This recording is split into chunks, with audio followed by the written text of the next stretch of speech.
Hello there, listeners. This is an audio recording of my book, The Westwind Tales of Sword and Sand, which is book 1 in the Westwind Tales series. If you like what you hear, consider subscribing, leaving a like or a comment, or preferably all of the above. If you want more content like this, consider supporting the channel by purchasing my book on Amazon, becoming a channel member by clicking the join button, or, preferably, both. So sit back, relax, grab a cup of tea, and enjoy the chapter.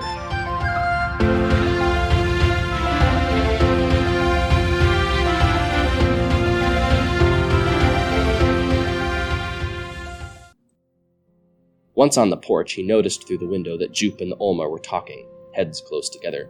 Edmund stomped his feet loudly on the porch as if he were ascending the stairs. Jupe whipped his head up and stared at the door, before hurrying over to the stove, gesturing with a finger to his lips at the two who still stood near their packs. Willow and Oak shared looks that he couldn't read. Confused, Edmund grabbed the door handle, and as he entered he put on a smile, pretending to be unaware of what had just taken place. It was probably none of his business. Jupe looked up from the stove and grinned at him. "Come in. Put the water just there if you would." He pointed to the floor near the stove. Edmund complied and then retreated to his room and removed his boots. Returning to the main room, he saw that Jupe had placed some of the water on the stovetop in a kettle to boil. The rest of the water he was pouring into a basin on the floor. When he entered, Jupe looked up and wrinkled his nose. "Whoa there. You go first." He tossed him a rag and gestured at the water basin. Edmund laughed and sat down at the table. Drenching the rag in the basin, he scrubbed the day's stench off of his feet. When he had finished, Jupe handed him a towel in exchange for the rag. As he dried his feet off, he could feel Willow's eyes following his every movement. Jupe finished and produced a clean rag from one of the dressers. He walked over to the Olma, who now sat cross-legged against their packs, and offered the rag to Willow. A memory stirred in Edmund's mind. Before Willow could accept the washcloth from Jupe's hand, Edmund reached out and took it. Wetting the rag in the basin, he moved into a kneeling position before the two Olma and began to scrub their feet. He knew that he was supposed to. As he dried their feet, Willow, who had been running her fingers through his hair whilst he worked, looked up at Jupe and said, "And you say he remembers nothing?" Oak covered his eyes with a hand and huffed. Jupe threw up his hands and exclaimed, "Hell's blood, Willow! I told you not to say anything." Willow's ears flicked, and she arched her neck defensively. "And I am not told to do anything, Ember. I see no reason to hide our discussion from him." She tipped Edmund's head back and looked into his eyes. "It is customary within the camps of the Wildkin to wash the grime from the feet of any travelers sharing your tent. It is an unspoken custom. It is not taught. It is simply done. Until a buck learns it, he is not allowed his own tent, or taken by any of the does." She looked up at Jupe, who was again stroking his jaw, and thought, "Ember would not have known this, for he has never seen an Olma camp." She looked back at Edmund, her strong gaze holding his. "The only way you would have known to do this was if you had lived with us and seen it done many times." Oak had perked up when Willow had begun talking about the tradition. He nodded his head and spoke. "You are undoubtedly Hearthkin. You need a forest name, little brother." He leaned forward, almost uncomfortably close, and studied Edmund's face. His expression was serious, his eyes intense. Leaning back again into his pack, he crossed his arms over his chest and closed his eyes. Outside, the wind blew strongly against the house and produced a low howl that was barely audible. After some time, Oak opened his eyes again and breathed a sigh. The wind grew silent. "There is a legend among the eastern Wildkin of a strange creature that lived among them many generations ago. It had silver hair and eyes much like yours." He gestured to Edmund and continued. "The Elder Bull listened to the forest and named it River. I think that forest name suits you well, little brother." Willow smiled at the name and ran a hand over Edmund's shoulder. Jupe arched an eyebrow, but remained silent. The night wore on. Willow and Oak talked with Jupe over mugs of dark, strong-smelling beer about their dealings with the eastern Olma tribes. They sat on the floor with their legs crossed in front of the iron stove. The stove had its door swung open, exposing the glowing embers within. The stools had been pushed under the table, and the four of them sat in a pile of cloaks, blankets, and other various things the Olma had produced from their packs to show Jupe. Edmund sat in the circle next to Willow, who had pressed up against him as soon as he sat down. It did not make him feel uncomfortable, as it had when he had first met her in the field. Somewhere deep within his memory, he knew it was simply the way of the Olma. Shyness was a concept foreign to the Wildkin. And considering the fact that within Olma culture it was the females and not the males who chose a mate, it was commonplace for the does to be assertive. Human inhibitions were rare among the Olma. "We heard rumors in the Eastlands," said Oak, "of more old-blood quarrels and infighting. The Fjorkirs spend centuries hunting power, and the second it is in their grasp, it goes straight to their heads. I hear there are only a few of them left with any real authority." Jupe leaned forward. "What of the blood feuds between family lines?" he asked. "Surely old grievances will have died out with time." Oak shook his head. "The old bloods make sure their legacies live on. Their descendants carry the mantle of hatred to the new generations." Here Willow chimed in. "Our Wood Elf cousins remain as they always have been. Prideful, vain, haughty. Their bickering and violence touches all that surrounds them.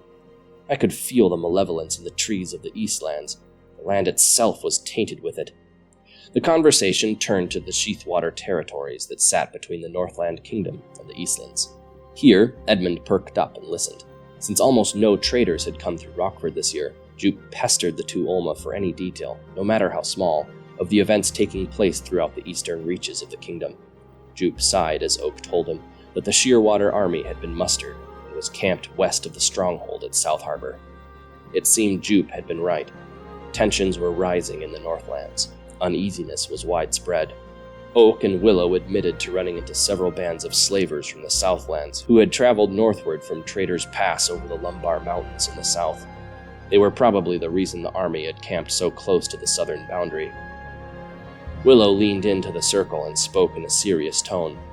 "We were 3 when we started out from the Eastlands, Ember." The beads in her antlers rattled softly as she shook her head. "Slavers tried to take us in the night. Oak and I barely escaped, but Yara was not so quick. They trapped her legs with a bola as she ran. Last I saw, they put an arrow in her throat when she killed one of them. Yara was not strong enough to grasp the wild spirit. She dared not use it even to protect herself. Ugh, if it had been I who was taken, those slavers would have been dead before they realized their mistake." Oak nodded. "If only I were able to grasp the wild spirit, I could have saved her. It pains my heart that it is only accessible by the wildkin does." Willow clenched her fists. "At least she will not know the taste of the slaver's whip. Big Sky spared her that much." Oak grunted. "Their party was small. We tracked them. When night fell, we snuck into their camp." He bared his teeth in a snarl. "We hamstrung them in their sleep, drove off their horses, and torched their supplies. The wolves haven't taken them by now. The weather has." Willow grunted and nodded her head. Edmund found himself nodding as well, and his grim approval of their actions somewhat startled him. The sun dipped below the horizon, and the moon and stars wheeled overhead in the blackness above. Edmund's eyelids began to droop. At one point in the evening, he found himself leaning against Willow's shoulder, snoring softly. He straightened up and stretched his back. "I think I'll go to bed," he announced. Standing up carefully, he began to step through the circle toward his room. He lurched forward as a pair of fingers pinched his backside, and laughter erupted from behind him. Face burning, he made his way to his room without looking back, and shut the door. Leaning against the doorframe, he heaved a sigh, thankful for the privacy. He heard low voices begin again in the living room. Oak's deep voice came softly to his ears, muffled by the closed door. "Another thing, Ember. We went through the town on our way here. People were gathering in the tavern. That mean-spirited little buck from last year was stirring them up with false words. He accused you of harboring witches and attacking townsfolk. Thankfully, they did not see either of us. You should know this. The people were listening to him, Ember. It had the makings of a mob." Willow chimed in. "I sensed magic in his words, Ember. Reckless, uncontrolled magic." Edmund found himself straining to hear as they talked. "I believe they will come for River. If they have already tried, then it makes it even worse. You both are in danger." There was silence for a moment. Jupe's voice began softly. "They have already made an attempt. They tried to kill him yesterday afternoon at my mill across the river." Oak huffed angrily, and now they whipped themselves into a frenzy to try again. "It is dangerous for us to be here, Ember. If they find wildkin here at your farm, it will make matters even worse for you." "Oak is right," said Willow. "We will stay the night, but in the morning we must leave." Moving to the window, Edmund opened it and stuck his head out into the night. The cool air blew into his face, bringing with it the smell of smoke. Someone must be burning some brush. The thought caught in his head as he looked toward the field. An orange glow beamed through the trees into the night. Edmund's eyes widened as he realized what was happening. He burst through the door into the living room. The three, still sitting in a circle talking, leapt to their feet in surprise as Edmund barreled past them. "They're burning the wheat!" he yelled as he threw the door open and rushed out into the night. The smell of fire filled the house.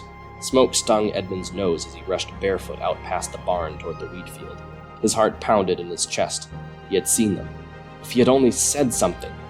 He pushed the thoughts out of his head and kept running. Acorns and branches stuck to his feet and pierced his skin as he sprinted onward.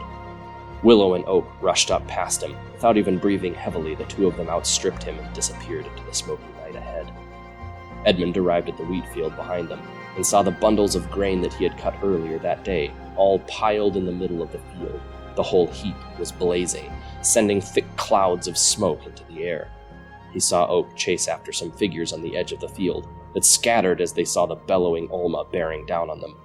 Willow skidded to a halt in front of the burning wheat and threw up her hands above her head, screaming in a primal animalistic howl. Her eyes glowed gold in the night as she clenched her fists and yanked her arms downward as if pulling something out of the air. As soon as her hands dropped below her waist, the fire extinguished with a dull thump. It had happened in a heartbeat, like someone throwing a wet blanket over a campfire. The night went dark, and Edmund struggled to see. His eyes adjusted to the moonlight, and he saw Jupe on his knees at the edge of the smoldering pile of wheat. His eyes were wide in shock, and his mouth moved slowly. Oak tottered up and shook his head at Edmund, who nodded in return. Moving over to Jupe, Oak placed a hand on his shoulder and whispered something in his ear. Jupe nodded mechanically, still staring at the smoking pile of ruined wheat. Edmund, still panting from the run, walked over to Willow and stopped in front of her. She had dropped to her knees. Her arms hung limp at her sides, and she panted heavily in ragged gasps. Her eyes still glowed. Her mouth hung open, revealing pointed canine teeth. Her tongue was dry. A wild spirit, thought Edmund. Willow sat on her knees, staring out into the night. Abruptly, she stopped panting. "Willow?" Oak's voice rang out in the night. He ran over to where Edmund stood and dropped to a crouch in front of his sister.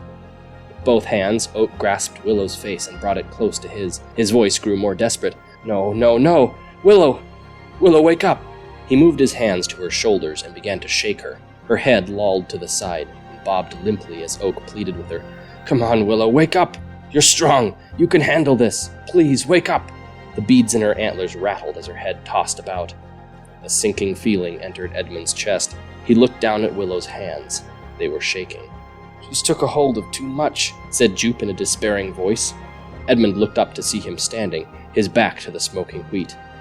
"The wild spirit is killing her, dragging her mind from her own body as it leaves her." His face twisted into a grimace as he turned away. "All for some rotting wheat." Edmund began to panic as the realization of what was happening began to dawn on him. Shoving Oak out of the way, Edmund dropped to his knees in front of Willow. Acting on instinct, he reached out and seized the base of both her antlers. Yanking her head forward, he slammed their foreheads together, reaching deep inside himself. A memory tingled in the back of his head. He knew what to do. He poured his mind into hers, feeling every emotion, every bit of her rushing through him. He searched deeper and deeper. He could feel her thrashing and fighting, in vain against an immense tidal pull that was slowly tearing her out of her body. A deep, powerful hum filled his mind as he brushed against the wild spirit. Reaching out, he plunged after her. Feeling his lifeline of consciousness, Willow seized it and held on. Edmund could sense her. She was terrified, a primal fear permeating her mind. He wrapped his mind around hers and tried to comfort her as he struggled to pull her back into herself. But with every moment, she swept further away into the wild spirit. He pulled harder. Willow's grip tightened around his consciousness, sparking an explosive ache that split through Edmund's head. He cried out, both in pain and in fear. He was losing this fight. Then, an idea flashed through him. Hesitating only for a moment, Edmund tore down the wall between their two minds. His sense of self vanished. Memories flooded into him from Willow. Trees from the witchwood, the smell of the spring thaw, the touch of sunlight in the gathering meadow, her family name. The connection between them deepened. The wild spirit, vast and unrelenting, swept out of Willow's body. but her spirit remained, tethered to herself by Edmund's will. Their memories rushed together, interchanging and swirling around in their conjoined consciousness. And then they were two. The connection between them faded. They were each in their own bodies, kneeling in the stubble in the middle of Jupe's field. They faced each other, panting and exhausted. Edmund's hands still held the bases of her antlers, their ridges cut into his hands from the force of his grip. Blood from his fingers dripped down into her hair. They stared into each other's eyes, sweat covering their faces. Glathelmere, panted Edmund. Closing his eyes, he gasped for breath. He felt a hand on his cheek. It was trembling and cold, covered in sweat. Opening his eyes, he saw a look of reverent awe in Willow's expression.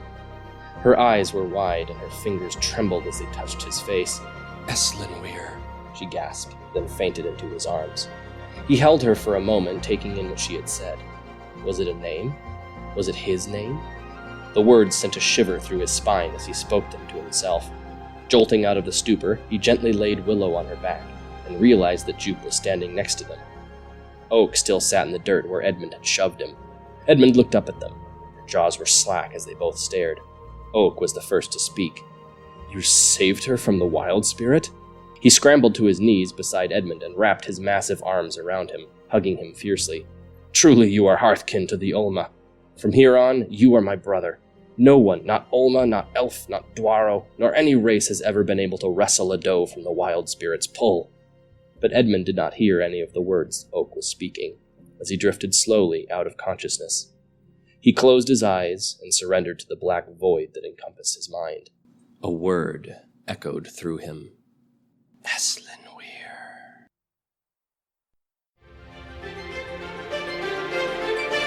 Well, that wraps up this chapter.